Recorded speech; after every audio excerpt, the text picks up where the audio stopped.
Le sujet d'aujourd'hui s'intitule Comment entrer dans le repos de Dieu. Et le verset que nous avons lu comme texte clé se trouve dans Hébreux 4, verset 10. Il est dit, car celui qui entre dans le repos de Dieu se repose de ses œuvres comme Dieu s'est reposé des siennes. Alors, comment trouver le vrai repos, le repos de Dieu? Comment entrer dans ce repos que Dieu nous propose? Vous savez que sur la Terre, actuellement, on n'a pas beaucoup de repos. Donc, comment faire pour entrer dans ce repos que Dieu nous propose? Alors, d'abord, il faudrait identifier un équilibre qui est nécessaire pour trouver un vrai repos. On va parler de comment maîtriser nos vies et comment faire pour ne plus s'inquiéter. Alors, quel est l'équilibre qui est nécessaire? Il y a d'abord 3 éléments pour obtenir un bon équilibre. Vous savez que notre corps, nous sommes basés sur 3 éléments, mental, physique et spirituel. Alors, j'ai une question pour les plus jeunes.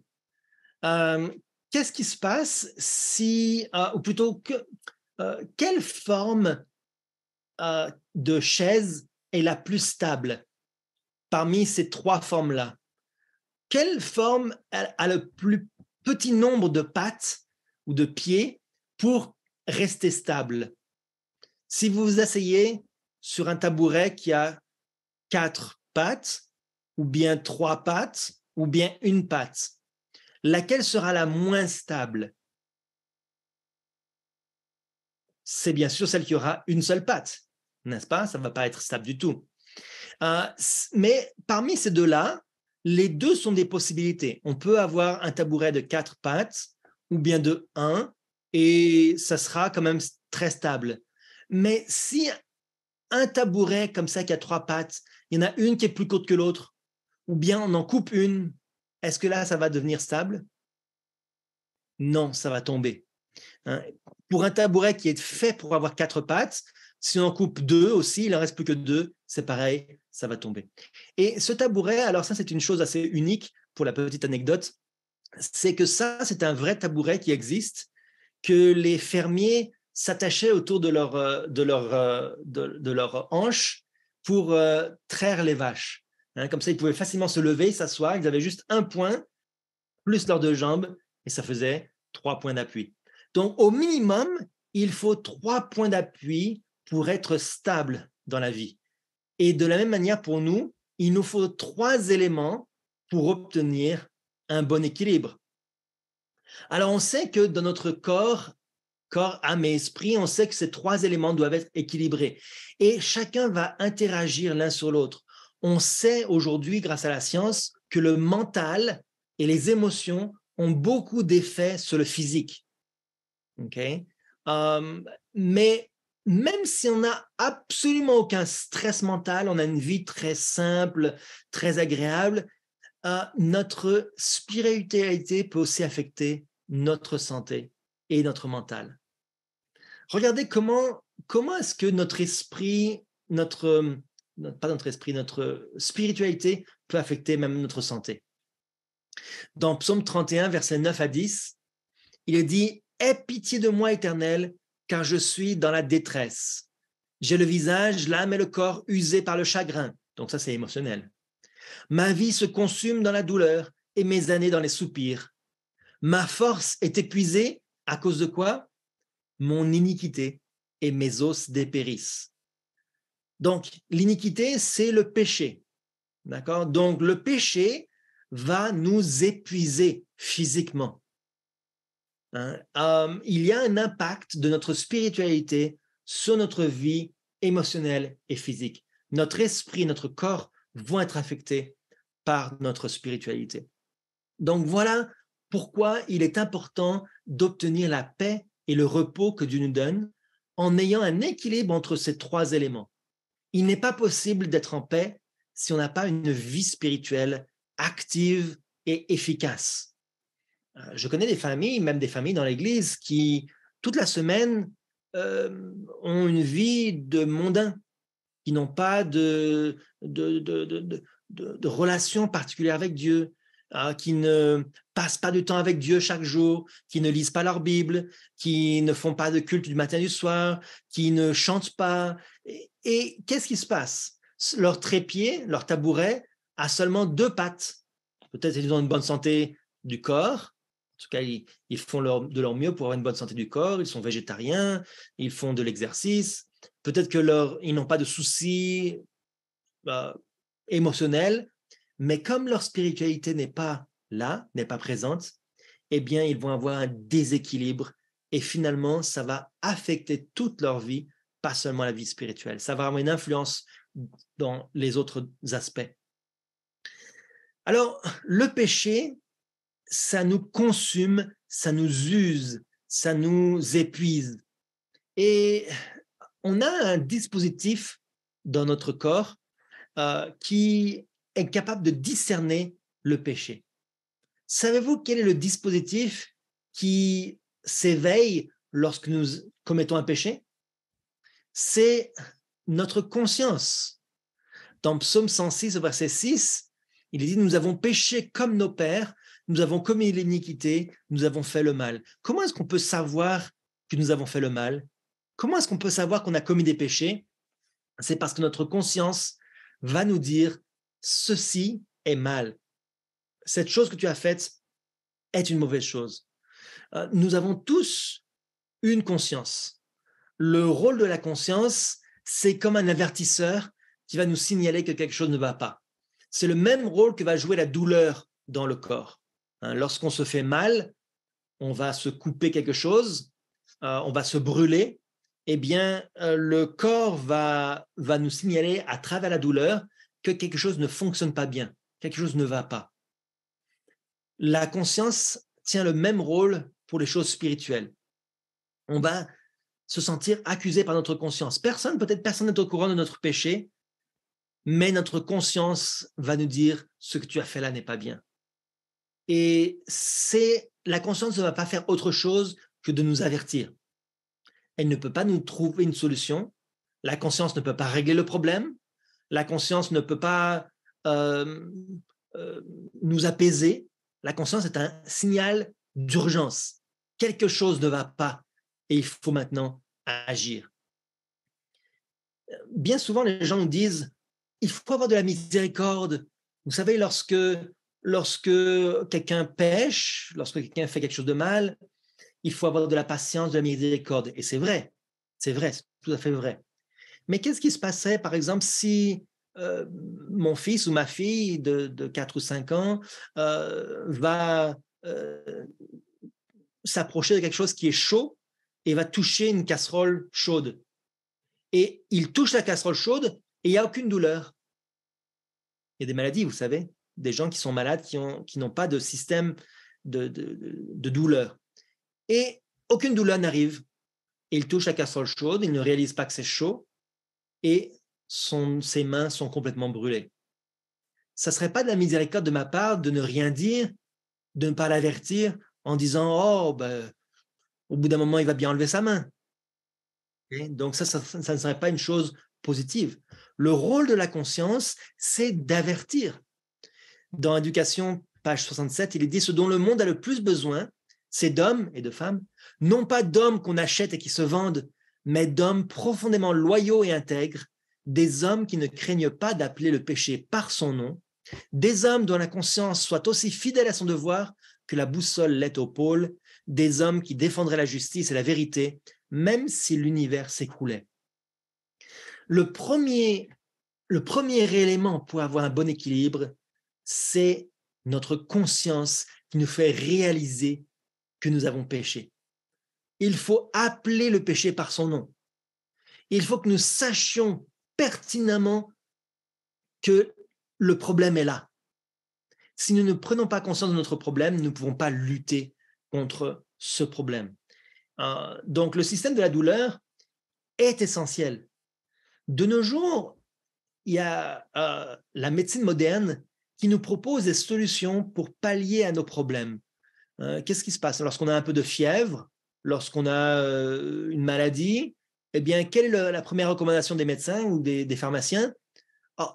Prenez un petit peu d'aspirine, un petit peu de de Tylenol ou d'Advil, un petit peu de médicaments pour calmer la douleur, pour masquer cette douleur.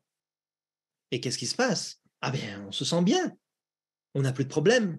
En tout cas, on ne ressent plus le problème. Okay? Ça, c'est la manière dont la médecine moderne agit couramment. On enlève la douleur et puis ensuite, on va voir ce qui va se passer. On attend. Et ça, ce n'est pas une bonne solution dans le domaine spirituel. On doit garder la conscience éveillée pour qu'elle nous dise ce qui ne va pas. Alors, comment est-ce qu'on peut faire maintenant, une fois qu'on a réalisé que le péché est là, comment est-ce qu'on peut lutter contre ce péché? Eh bien, on a un dispositif toujours dans notre corps qui est là pour lutter contre les problèmes d'infection, les bactéries, les virus. Lorsqu'on a une maladie, on a un système qui nous aide à lutter contre la maladie. C'est le système immunitaire. Et si on fait le parallèle avec le péché, nous avons aussi ce même système qui est mis en place, un système immunitaire qui est là pour régler le problème de nos péchés. Alors, regardons un petit peu le système immunitaire. Comment est-ce que le système immunitaire, où est la source du système immunitaire? Est-ce que vous le savez? Qu'est-ce qui fabrique le système immunitaire? C'est nos os. Pourquoi nos os sont-ils si importants pour notre santé? C'est parce qu'ils fabriquent 3 éléments du sang. Donc, les globules blancs, qui sont essentiels à un système immunitaire fort, qui sont produits dans la moelle osseuse, nos globules rouges qui transportent l'oxygène dans toutes les parties du corps, qui sont également fabriqués dans la moelle osseuse, et les plaquettes qui font coaguler notre sang, qui sont faites aussi. Donc, les 3 éléments qui vont contribuer à la guérison sont fabriqués dans nos os. Vous remarquerez que les os sont les éléments les plus solides du corps.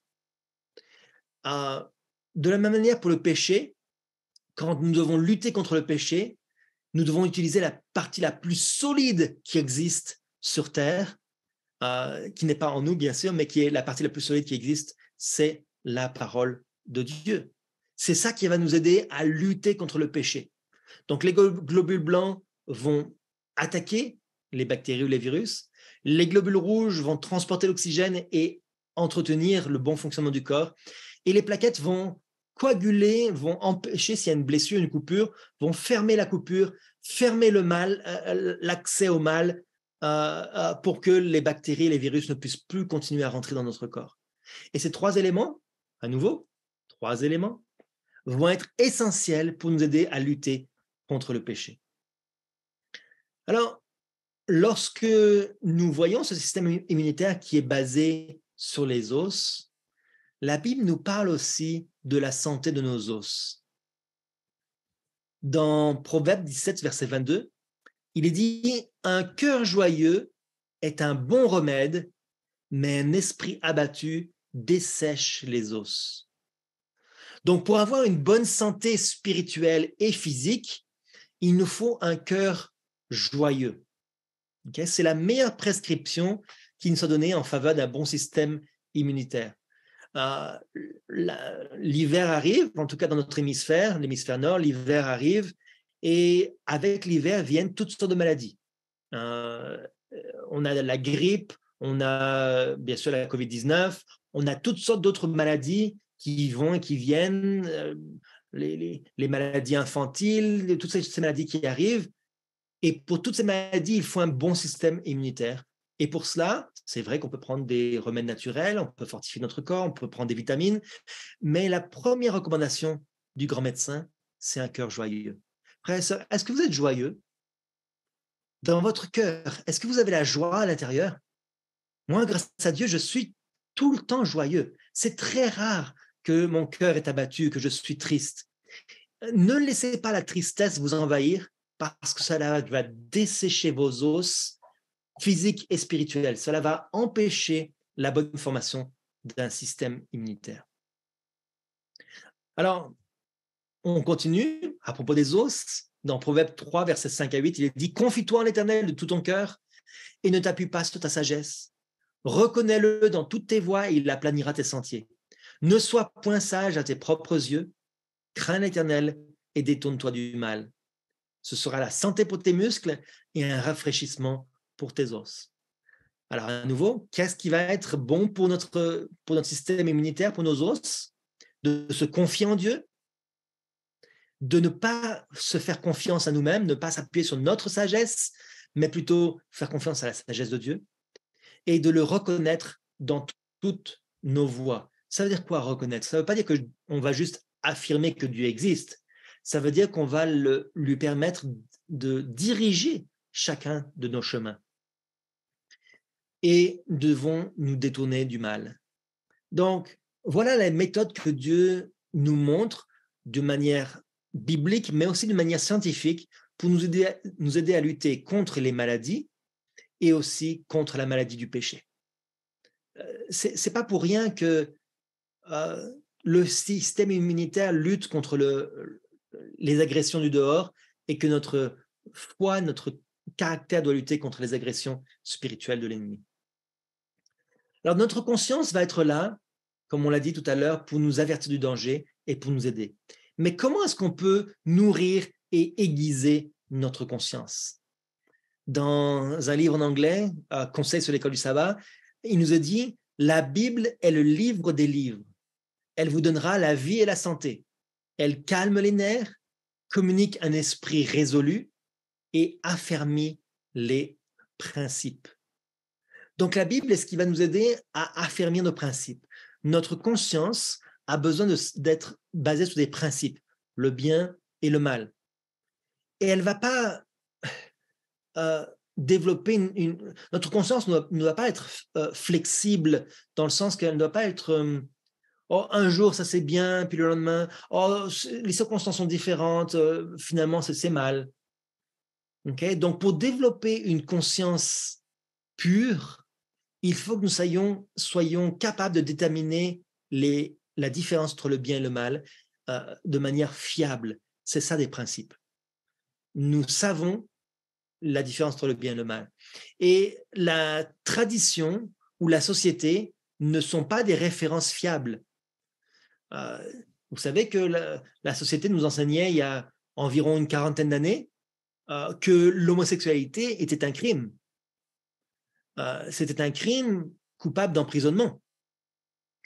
Mais aujourd'hui, au contraire, la société a changé, les principes de la société ont changé, et maintenant, c'est vu d'un très bon œil et même peut-être recommandé. Donc, la société n'est pas une source fiable d'une bonne conscience. La tradition non plus. Ça, c'est très important pour ceux qui sont nés dans l'Église, par exemple. On a une tradition, on est né dans l'Église, on a été éduqué d'une certaine manière, nos parents nous ont instruits. Ce n'est pas fiable pour affermir nos principes. C'est bien pour avoir une petite idée au début, mais pas pour établir les principes de manière fiable. Dans Le meilleur chemin, page 24, il nous est dit, c'est une puissance émanant de Jésus qui nous donne la véritable repentance. L'apôtre Pierre a éclairci cette question quand il a fait aux Israélites cette déclaration. Dieu l'a élevé par sa droite comme prince et sauveur pour donner à Israël la repentance et le pardon des péchés. Il est tout aussi impossible, écoutez bien, il est tout aussi impossible de se repentir sans avoir la conscience réveillée par l'Esprit de Dieu que d'obtenir le pardon sans Jésus-Christ. Alors, je vais relire bien lentement. Il est tout aussi impossible de se repentir sans avoir la conscience réveillée par l'Esprit de Dieu que d'obtenir le pardon sans Jésus-Christ. Sans Jésus, il est impossible d'être pardonné. Cela veut dire que sans l'Esprit de Dieu, il est impossible d'avoir une conscience éveillée et donc de se repentir. Quelqu'un ne peut pas passer d'une vie mondaine à une vie pure sans utiliser l'Esprit de Dieu, sans que sa conscience soit réveillée par l'Esprit de Dieu. Notre conscience n'est pas toujours fiable. Nous avons l'habitude de nous baser là-dessus pour faire des jugements. Nous jugeons nos caractères, nous jugeons les autres, malheureusement, que nous ne devrions pas faire. basé sur notre conscience, mais notre conscience n'est pas toujours fiable. Dans 1 Timothée 1, verset 19, il est dit que d'un côté, il y a une bonne conscience, il est dit en gardant la foi et une bonne conscience, mais il est aussi dit que cette conscience, quelques-uns l'ont perdue et ils ont fait naufrage par rapport à la foi. Donc, il y a quelque chose qui existe qui s'appelle une bonne conscience qu'on peut perdre. Et dans Hébreux 10, il est dit que nous devons avoir les cœurs purifiés d'une mauvaise conscience. Donc, on peut influencer notre conscience d'une bonne manière ou d'une mauvaise manière. Certaines personnes vont perdre leur bonne conscience. Ils vont perdre le chemin qui mène à la perfection. Elle peut être abîmée par le péché. Dans Tite 1, verset 15, il est dit « Tout est pur pour ceux qui sont purs, mais rien n'est pur pour ceux qui sont souillés et incrédules. Leur intelligence et leur conscience sont souillées. » Donc, à cause du péché, nous ne sommes pas capables de distinguer le bien et le mal. Comment pouvons-nous déterminer le bien et le mal? Il n'y a qu'une source qui nous enseigne la différence. Il est dit « Confrontez votre conscience avec la Bible et voyez si votre vie et votre caractère sont en accord avec ce que Dieu a révélé dans sa parole. Vous saurez par là si oui ou non vous possédez une foi éclairée et quelle sorte de conscience est la vôtre, une bonne ou une mauvaise. On ne peut se fier qu'à la conscience placée sous l'influence de la grâce divine. Satan tire parti d'une conscience mal éclairée et il entraîne les humains dans toutes sortes d'illusions parce qu'ils n'ont pas choisi la parole de Dieu comme conseillère. Nombreux sont ceux qui ont inventé un évangile à leur goût, de même qu'ils ont substitué une loi de leur propre cru à la loi divine. Donc, que se passe-t-il si nous n'avons pas soumis notre conscience à la parole de Dieu? Nous allons inventer un évangile à notre goût. Les gens disent, mais où est l'église la plus proche de chez moi? N'est-ce pas, lorsqu'ils arrivent dans une nouvelle ville, où est l'église la plus proche de chez moi? Alors qu'on devrait dire, où est l'église la plus proche de Dieu? Où est l'église la plus proche de la parole? N'est-ce pas?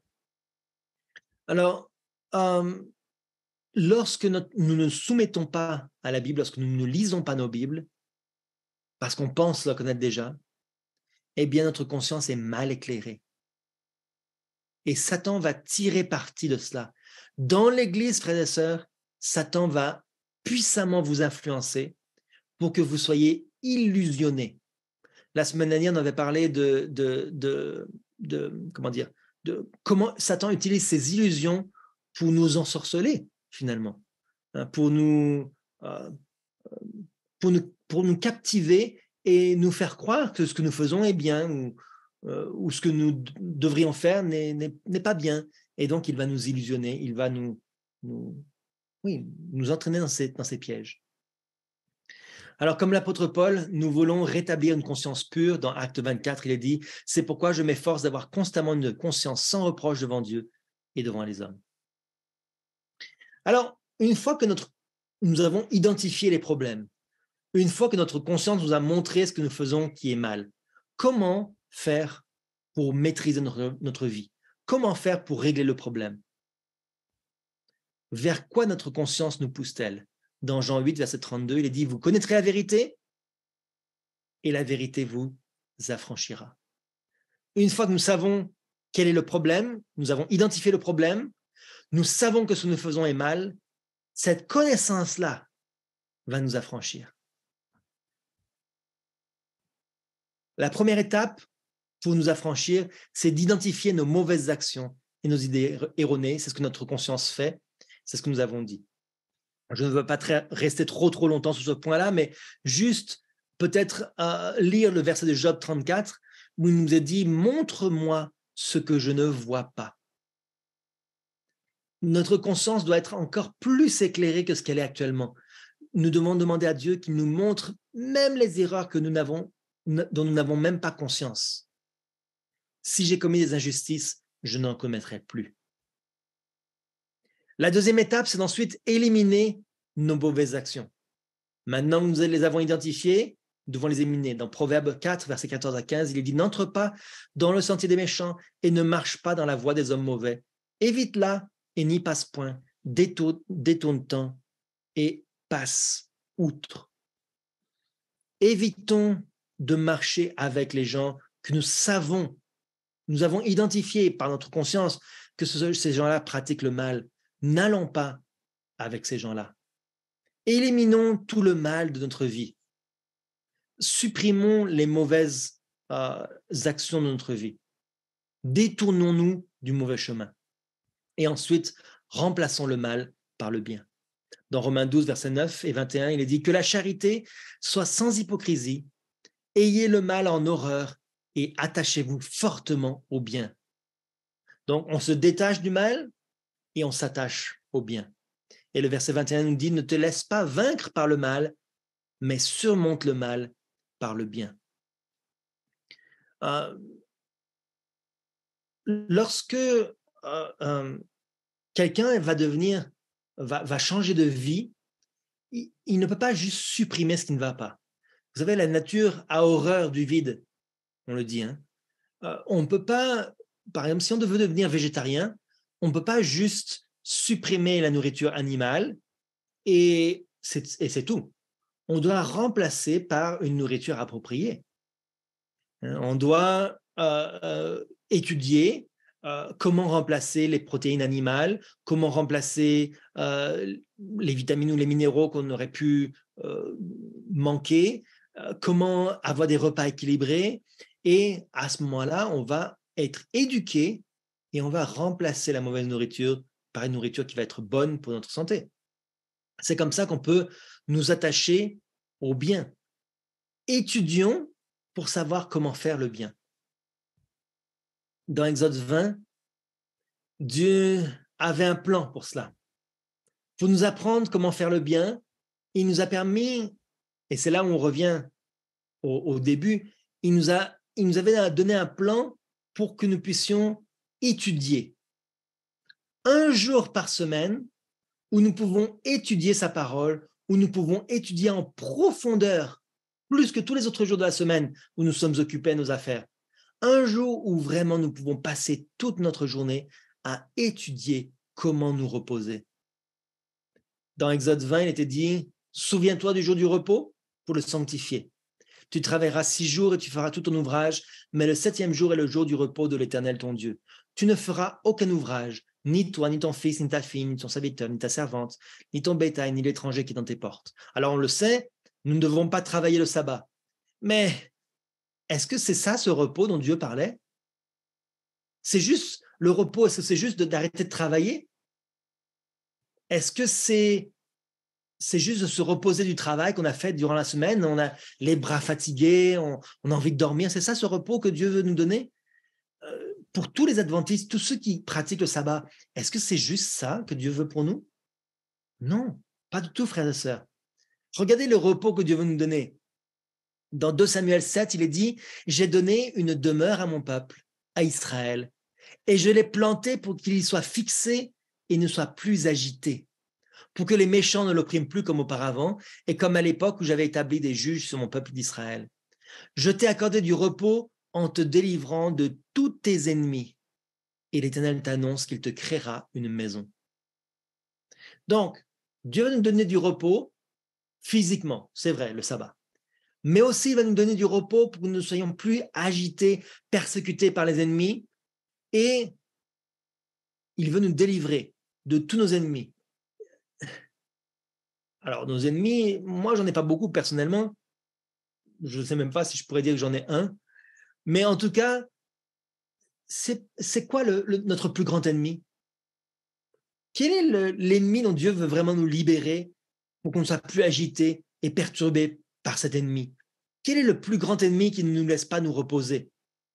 Dans Romains 6, verset 16, il est dit « Ne savez-vous pas qu'en vous livrant à quelqu'un comme esclave pour lui obéir, vous êtes esclave de celui à qui vous obéissez, soit du péché qui conduit à la mort, soit de l'obéissance qui conduit à la justice. » Notre plus grand ennemi qui veut nous tuer, c'est le péché.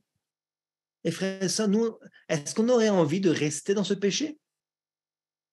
Est-ce que vous pensez qu'on devrait se reposer et rester dans le péché tranquillement, profiter du péché? Non!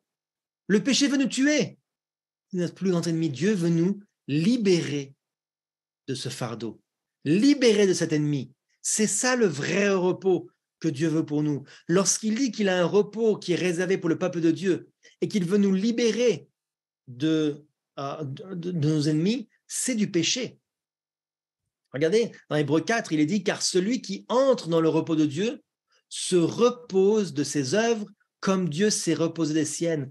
Efforçons-nous donc d'entrer dans ce repos. » Pas juste le repos où Dieu s'est reposé le 7e jour de la création. Non, c'est pas juste ça. C'est le repos de la perfection afin que personne ne tombe en donnant le même exemple de désobéissance, de péché. Nous devons avoir une vie parfaite. C'est ça le repos du sabbat. Beaucoup de gens qui pensent garder le sabbat ne sont pas en réalité dans ce repos. Ils se reposent de leurs œuvres physiques, mais pas des œuvres de Dieu, comme Dieu s'est reposé des œuvres. Dieu n'a jamais commis de péché. Dans 1 Pierre 2, verset 22, il n'a point commis de péché. Voilà les œuvres de Dieu. Voilà les œuvres que nous devons avoir pour vraiment nous reposer du repos que Dieu nous a promis. Alors, quelles sont vos pensées, frères et sœurs? Quelles sont vos émotions? Quel genre de vie vous vivez? Quel genre de musique trotte dans votre esprit? Est-ce que c'est la gratitude, la louange, la joie, le contentement, la confiance en Dieu? Ou bien est-ce que c'est l'inquiétude, la tristesse, la colère, la peur, le mécontentement? Est-ce que c'est ça qui agit dans votre vie? Est-ce que vous vous reposez du repos que Dieu vous avez destiné, ou bien vous laissez le mal vous rendre esclave? Si vous avez une vie qui est déséquilibrée, une vie qui est pleine de stress, une vie qui est pleine d'inquiétude, de colère, vous ne vous entendez pas avec votre conjoint, votre conjointe, vous n'êtes pas à l'aise dans vos relations au travail, vos enfants ne sont pas heureux, vous avez peur de quelque chose, vous êtes craintif, c'est parce que vous n'êtes pas encore rentré dans le repos de Dieu. Dieu vous a proposé un repos. Il vous offre la joie et le repos. Moi, j'ai envie de me reposer. Dans Ézéchiel 34, versets 15 et 16, il est dit « C'est moi qui ferai paître mes brebis, c'est moi qui les ferai reposer, dit le Seigneur l'Éternel. Je chercherai celle qui était perdue, je ramènerai celle qui était égarée, je panserai celle qui est blessée et je fortifierai celle qui est malade. » Je veux avoir ce repos, le vrai repos de Dieu, pas juste dormir, aller à l'église, ne plus travailler pendant une journée, 24 heures, et dès que le sabbat est fini, je repars dans mes inquiétudes de la semaine, j'ai tous mes soucis qui reviennent. C'est pas ça le vrai repos. Je ne veux plus m'inquiéter. Dans Philippiens 4, versets 6 et 7, l'apôtre Paul nous dit « Ne vous inquiétez de rien, mais en toute chose, faites connaître